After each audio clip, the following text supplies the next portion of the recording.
Okay, I have a few updates. Steph is hired, no need to tweet her, okay? Stay away. Okay. And I needed the hat in the picture because last week in Saskatchewan was minus 44.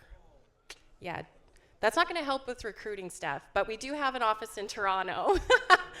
Okay, so let's get started.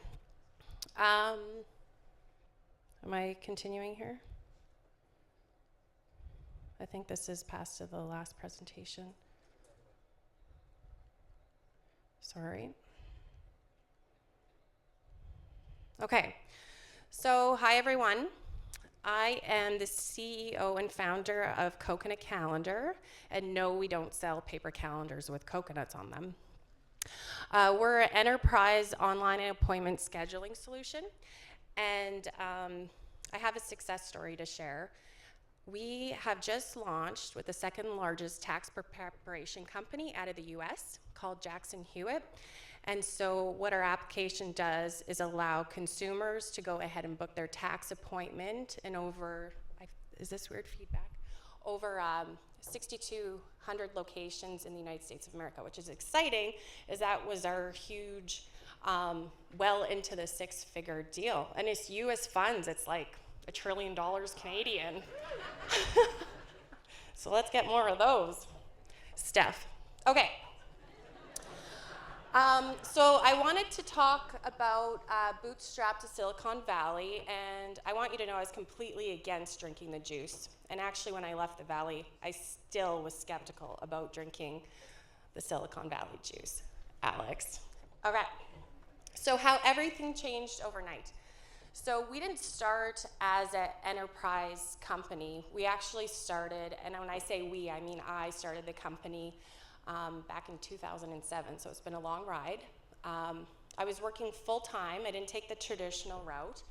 I was working full-time as the director of sales and marketing at a company called Zoo.com.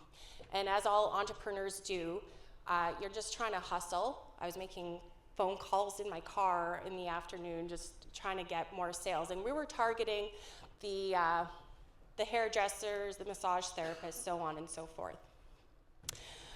But from then, we got an eyebrow-raising call, I like to call it. We had TELUS phone us, and they said, we need appointment scheduling for our customers to be able to book an appointment for our learning specialists. So if you guys are familiar with Apple Genius, this is something that they were looking at doing. And they said, we're over 400 locations, and can you help us? And like any good salesperson, I said, yeah, we could do that. Wait till I told the developer. So I thought, this is our chance. And we maybe were making like $200-300 a month. And so I said to Romeo, who's our CTO today, I said, let's just fly out there. Let's just say we'll meet with them and we'll go. So we had to take vacation time because we were still working full time. And we flew out, and we had the meeting. It was like the worst meeting I've ever been at. Like, we barely talked, and they like had their conversation, and they never asked us if it was our full-time job. So anyways, we got it. And I thought, oh shit, like, okay. So we still kept our jobs, and we spent the next 3 months building this tool to roll it across Canada and offering it in 2 languages. And Saskatchewan people don't speak French very well, I've learned. So there was a lot of challenges with that, but we had our flagship client to keep rolling. And it also gave us the ability to move out on our own, and we quit our jobs. And I was super conservative, and I waited till that system kept rolling and the licensing was good, all the hiccups were out. So we get into we give everyone 3 computers so they work more. He looks happy, but not anymore. And so the phone line set up, the phone rings, and it's TELUS. And they say to us, you know, we might look at some other options. It's our first freaking phone call. Really? I just quit my job. I was 3 months pregnant. Yes, I quit my job when I was 3 months pregnant. And Romeo just quit his job. So how am I going to go in there and say, we just lost our only customer and we got to go slink back to the place we worked at? Good news is, back to the presentation before me, I was like crying like a schoolgirl. That was like that moment. But we got the job back and we kept rolling, and TELUS is still one of our clients today. You can check out schedule.telus.com. Yeah, so we just kept grinding it out. We were still going after small to medium-sized businesses. And most days I felt like this. And so I thought to myself, we need to explore. We need to get out of Saskatoon and just see what's in there. We needed a new surge of energy. We needed, what is that called? Somebody? I feel like this Price is Right. We just needed a lift. We needed something new. And so we applied for Web Summit in Dublin. How many people have been to Web Summit? All right. Well, it's a massive, massive conference. And so we attended, and something in me said, I just need to go. Like, I don't know why. I don't think we're going to get a bunch of sales, because no one does from trade shows often. And so I did what any startup does. You take the whole company. Woo! We got funding, by the way, to go to that. So 2 very important things happened. We got our Guinness certificate on how to pour a beer properly, quite a process, big in our roadmap. And the other thing is I got invited to the Vester Lounge. And again, I was bootstrapped. I didn't want people's money. And this lady said, I want you to come up to the Investor Lounge. We just had a brief conversation. I didn't know who she was. And I said, I'm not interested. I'm bootstrapped. Yeah, thanks. She's like, no, just come up. And I said, okay. And they started asking me all these questions. And I said, well, like, who are you? And what do you do? Like, why are you asking me all these questions? And they said, well, we're looking for candidates for Neil's Running Start. And it's a 1-month mentorship in the Valley. And they were talking like Neil's like this big deal. And I'm like, I don't know who Neil is. He's not Michelle, you know? So I searched Neil, and it was Neil Dempsey, and he was on the Forbes list, and he was one of the first investors in Starbucks, and he sold some of our homegrown Eloqua for $1 billion, and AppEG just sold for $625 million. I was like, holy man, this guy's like the real deal. So there was a huge interview process, and on December 31st of 2015, Neil phoned me from his home in Aspen, and sorry, Neil, if you ever watch this, and although I'm going there in February, so that'll be fun, and oh, good times. And he said, I want you, if you would like, to participate in Neil's Running Star. And I said, okay.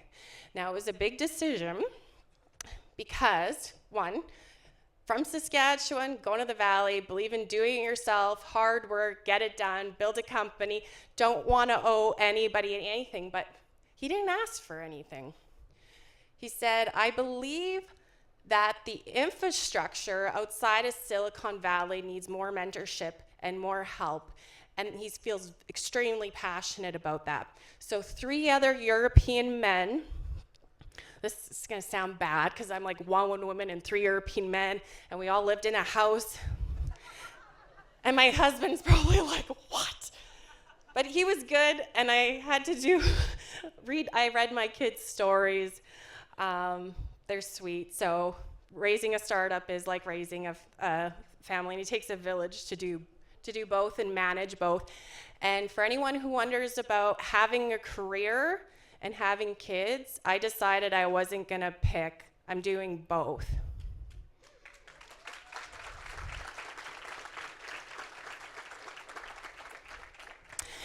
And so in the combine and then fly to San Fran. Next thing you know, we're meeting with people like the CEO of Exactly. And of course, you have to drink champagne at the Rosewood. You have to go to the Rosewood, people. And we just were meeting with rock stars. And when I got there, I thought, and all of us, I think everyone has this, I was like, am I good enough? Can I do this? These 3 tall European guys, am I good enough? And as you start to hear the stories, like somebody said, you know what, we all fuck up. We all have failures. And we're not as different as we think. And these people that we see as legends have gone through a lot of the same things we're going through right now. And that made me feel like that was, like, I can do this. The other thing the investors said, because part of this mentorship was actually figuring out our pitch. And they're like, you have customers, revenue, profit, and no money from anyone, and you're from Saskatchewan? What? I'm like, Canada. Oh, by Toronto? No, but you get it. So anyways, we built an awesome company, and I had to make a huge decision. And was I gonna keep Bootstrapped? Because I go to neilsrunningstart.com. They did a TV series, little series, and the guy says, Katherine was untainted by the valley.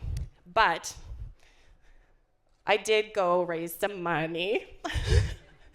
And we finished our seed round in October 2016. Get coaches that know what they're doing. Everyone has advice. It was so overwhelming that month. Everyone has something to tell you. But who's been there? Who's done it? And ask for help.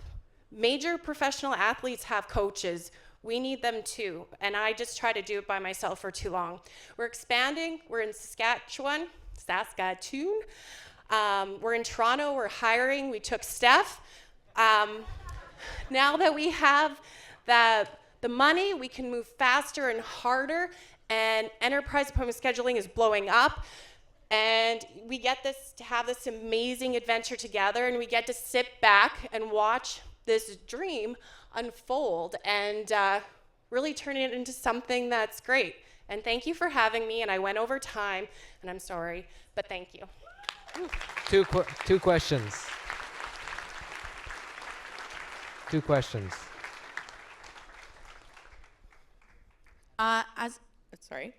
As a young professional career woman, what's your advice to people, getting in, driven, doing the best they can, but also knowing that they want a family down the line? That was hard for me, and I did put having kids off for a while, and there's no good time. And if you want both, you'll just make it happen. And they're the best things ever, and they're the hardest work. Like sometimes going to work is like, you need help. It's okay to ask for help. A lot of times we don't want to. But you know what? You can do it. And if you love what you do and you're gonna love your family, you'll just make it happen. I know it. Thank you. Last question. Hey, Katherine. Hey. Chad, a part of Chad and Chad from Saskatchewan as well. What? We're from Regina, though.